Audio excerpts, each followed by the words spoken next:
भवनाथ महादेव तथा मुर्गकुंड रघुनाथ द्वार। चलो अपने मित्रों जाइए अंदर दर्शन करवा।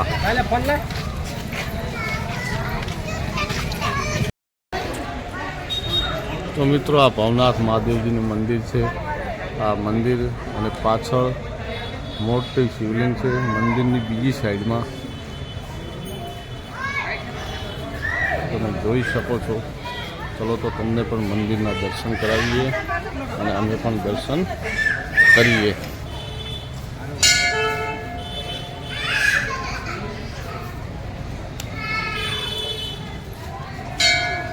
जय शिव शंकर, जय भवनाथ मंदिर।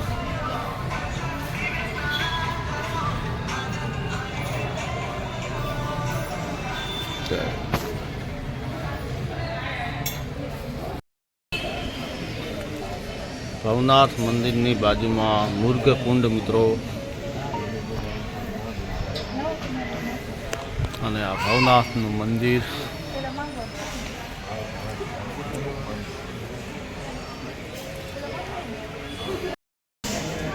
આ મિત્રો મુર્ગીકુંડ ભવનાથ મંદિરની બાજુમાં જ એક્ઝેક્ટ અડીને જ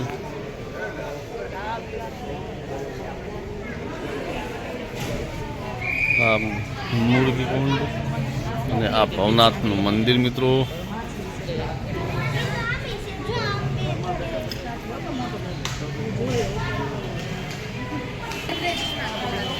જય ચંડ ભૈરવ દાદા। અને આ મિત્રો ગરુડ કંઠથી દૂર રહેવું લખેલું જ છે અહીંયા મિત્રો, એટલે કંઠને અડવું નહીં।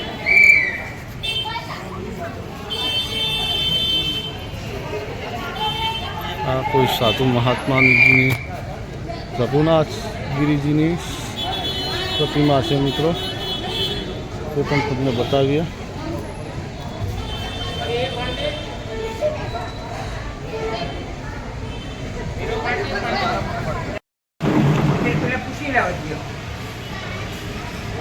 જો મિત્રો કાચબો જાય।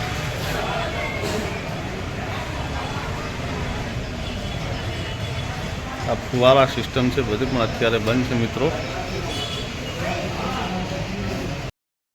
તો મિત્રો આપણે દામોદર કુંડે આવી ગયા। હવે અંદર જઈએ, અમારા મુકેશભાઈને નવરાઈ દઈએ થોડા કુંડમાં, થાક ઉતરી જાય અને અમે એક બે ડૂબકી લગાવી દઈએ મેળાવે તો। નકા પાસે હર હર ગંગા।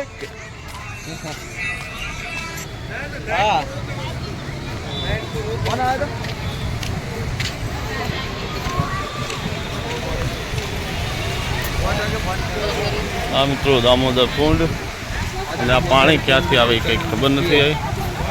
અને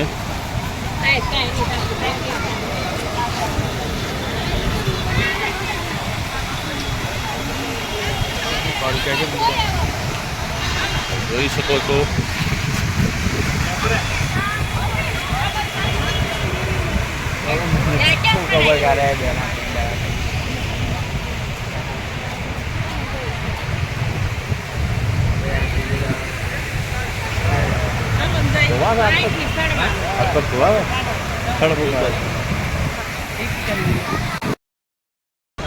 આ મિત્રો પ્રાચીન પીપળો છે દામોદર કુંડની સામે એક્ઝેક્ટ।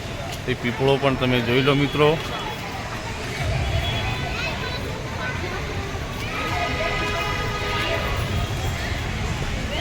તો આપણે પીપળાના પણ દર્શન કરી લઈએ।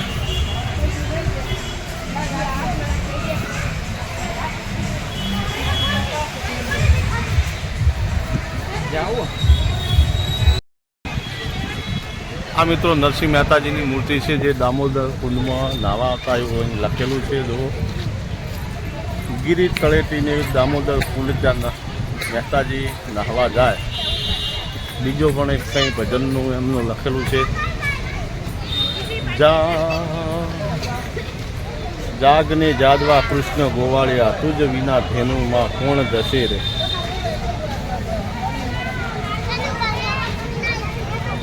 अखिल ब्रह्मांड में एक तू ही हरि, तुझे रे रूपे अनंत भरोसो रे। मारी ऊंडी स्वीकारो महाराज। શા મળી આ ગીરી તારી. અને આ મિત્રો गिरनारी क्षेत्र अधिपति भगवान श्री राधा दामोदर जी श्री रेवती जी बलदेव जी का प्राचीन मंदिर અને આ દામોદર કુંડ અને આ જો દામોદર કુંડ લખેલું જ છે અહીં મિત્રો. અને આ નરસિંહ મહેતા